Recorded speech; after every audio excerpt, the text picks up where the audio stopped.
Hi, Glenn Martinez here with Olomana Gardens. I'm on this side of the camera. Natalie Cash is on the other side of the camera.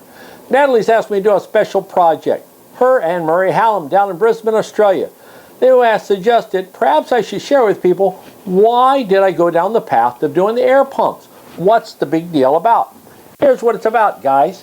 This is a submersible water pump, okay? You take it, you put it into the pump, you hook a hose, and off you go. Guess what? The punks came along in public schools and other public places, elementary schools, and they stole our pump. Big problem with that. So we came up with taking a little air compressor like this, 24 watt, 40 watt, 60 watt, whatever's appropriate. We put it on a bookshelf inside the classroom.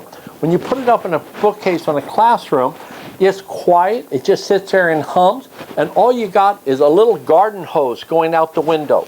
The garden hose goes out the window, goes to the aquaponics, and guess what? No more stolen pump. Because an airlift pump, all it is a little air bubbler or some device, and it's going to lift the water. There's no market value to it for somebody to steal it. Number two, lower cost to install.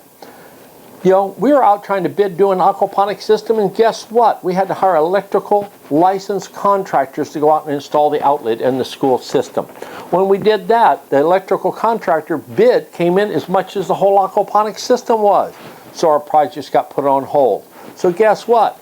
I'll go buy the air compressor. I'll put it on the wall in the classroom. I go out the window with a hose. Guess what? The kids can run a hose across it. You don't want to trip on it. You don't want the mower to hit it. We take a little pick, dig a little trench, and we install it in there. So guess what? No contractor. It works. I'll give you a third reason. No GFI outlet. If I do this, if I have electricity in the pond, that's an electrical cord. Some kid comes along, picks this pump up by the cord, hangs it by his tail like that, gets shocked, bingo, we got problems. So we're required to have a GFI. That's got a little push button circuit on it. If anybody gets shocked by that water, it will turn off in a heartbeat. Bad problem is not only is the outlet $20, but they trip off. Nuisance tripping, 4-day weekend, during the holidays. They trip off, nobody's around, bingo, dead fish. So we don't want to go there. I'll go to another one. Lesson number 4. Kids do the installation. Remember I said, going to have the air compressor, going to have the garden hose going out the window? Guess what? The kids can make the little trench. I don't have to hire a contractor to do that. A little trench, this wide, that deep. Just don't want to trip over the hose or a piece of PVC pipe. How about maintenance? If you've got a little pump like this, you've got to put a filter on it to protect this pump. You do that, you got to clean this. You got to take it off. You got to open it up. You got to wash it out. You got to flush it. You got to put it back. Whoa. Well, maybe you say, that's too fine. It's going to clog too quick. I'll put bigger holes. Well, you put bigger holes, then the garbage is going to go in here and clog your pump. Yeah, you're back to troubles, okay? But let's say you do a really nice one. You protect your pump. Go out there and clean it every day, every week, okay? If you don't do it, it's going to go slower and slower, and all of a sudden you're going to be calling out and saying, my bell siphon doesn't work.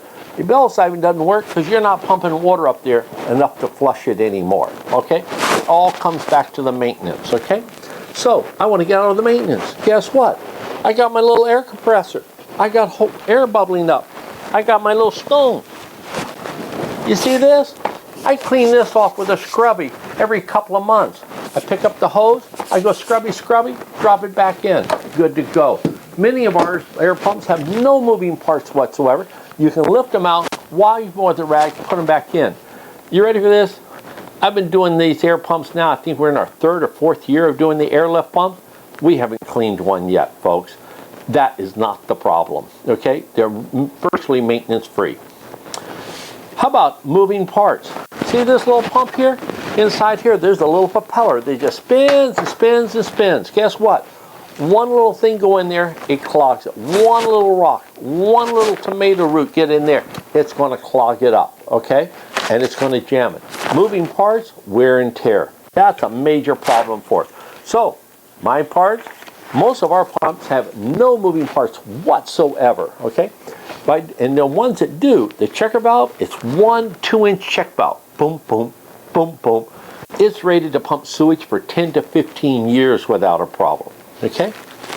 How about pumping solids? That's a good one. Reason number 7, we pump solids.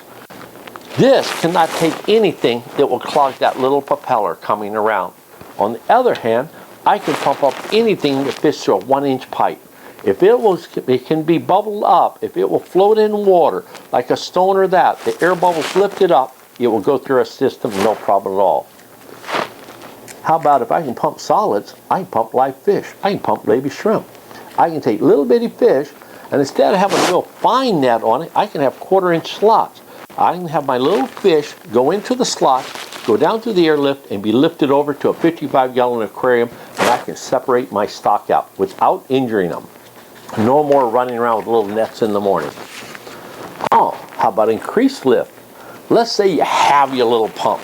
You're going to pump the water in. You see this pump? It's only rated to pump 3 to 4 feet high. You pump this thing up at about 6, 7 feet, it just stops. Nothing, zero. So guess what? We add air in here. This is one of our little turbo blasters. You take this little guy, and you see this pipe here? It goes all the way through. Well, the air comes in here, and it joins in there, and it comes up air and water. I put this here, this little 24-watt pump, this little 40-watt air pump, 64 watts together. I pump water up 15 feet high, and we can get rates of 300 gallons an hour. Need more? Go to 60 watt, get 600 gallons an hour. Oh, need more? Go to 120-watt air pump. I just increase the air supply or slightly increase the size of the water pump, and that combination, we get whatever we need. We have historically done 1,200 gallons of water per hour without a problem. How about save electricity costs? You take this little pump, it's 24 watt. This little pump, it's 24 watt. It's an air pump. You're going to pump your water up, and then you're going to aerate your fish tank. Guess what, guys? I use one 24 watt pump, just one, like Ricosi said, one country, one God, one pump. I use one pump, I pump my water up, and I aerate it at the same time. I'm ahead from the get-go, okay? How about a common airlift? People say, oh, what if I have a little bubbler? I take a little bubbler like this, a little air stone, a rubberized one. I drop it into a 2-inch pipe. You're in 4 feet of water. Guess what? You can only lift your water about 2 feet, maximum. In fact is, in a 4-foot fish tank, if I drop this in a 2-inch pipe with a 90 at the bottom, so the water comes in, this will lift up. It'll only lift the water about 6 inches. That's it. On the other hand, I take this same little pump, I put it on my burper pump, and you guys have seen the videos on YouTube.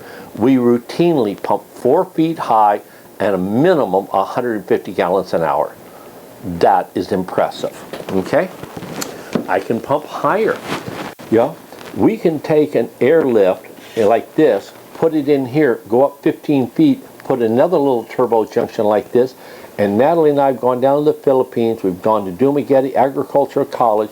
We put in a well 8 foot deep, dropped in a 125 watt air pump, and we pumped the water up about 20 feet, put another little turbo blaster like this, and this was on 1.25 inch pipe, and we took it up to about 36, 37 feet. 450 gallons an hour at over 35 feet, only using 2 air pumps. No mechanical pump at all involved, okay? How about convert water vertical lift up? In our air pumps, we can take our air, pump it up, let it come out, let it fall down a tank, and then go sideways.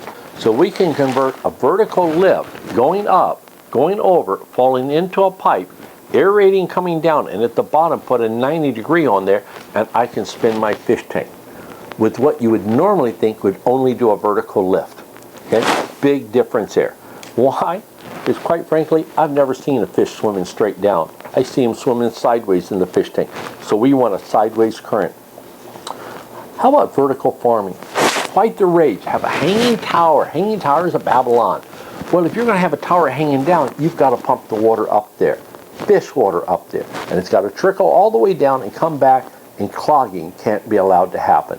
We put a 1/2 inch pipe up the center, and we can do it with a little 4 watt air pump for each tower or I can do a 40-watt pump and do 10 towers. It all works out the same. How about repair and replace? You see this little guy? Sand, grit gets in it, chews it up, tears it up. Lucky if you can find the part. You can only repair it to a certain point. Once the housing gets worn out, you got to start doing the front house. If the back housing gets worn out, you're replacing the entire pump. This little pump is $135. You can buy them from the $84 to $135 in different size range, okay?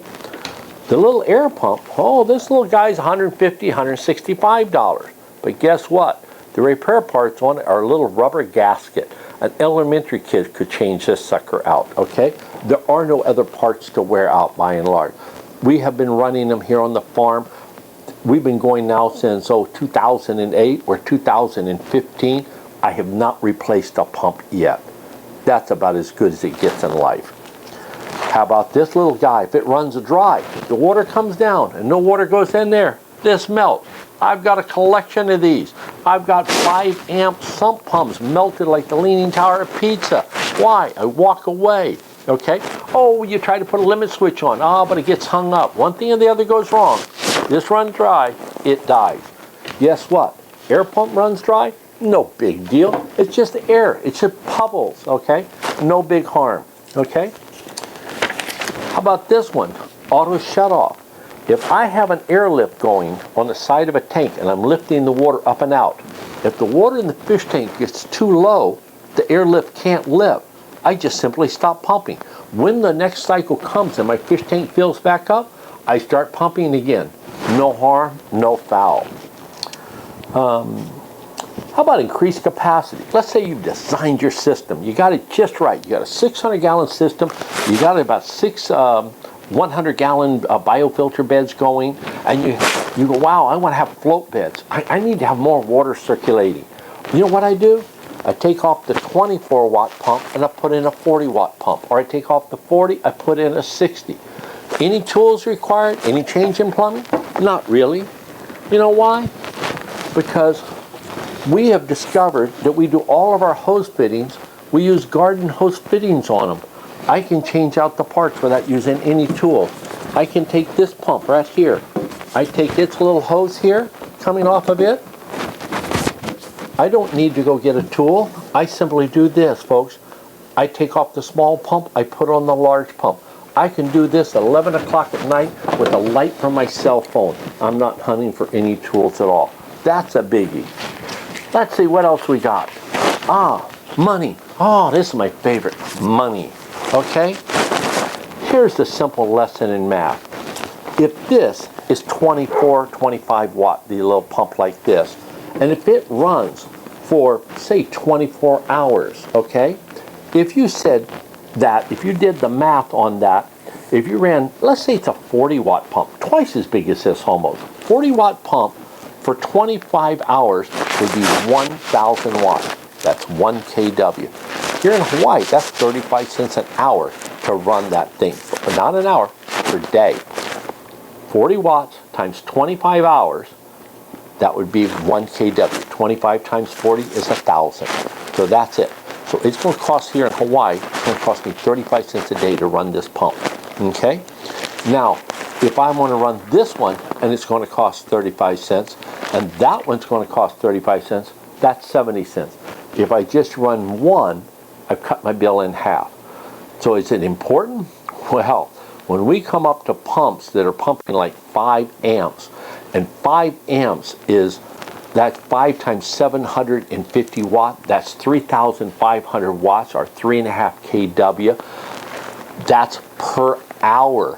When you start running pumps like that, and you start pumping in the neighborhood of $1 an hour or $2 an hour to run a pump, and you start figuring out how many hours there are in a month, and all of a sudden you start realizing you have a $1,500 a month electric bill, it makes a big difference. So when you really get down to it, pumping air, it's about the money. It's about keeping your money in your pocket.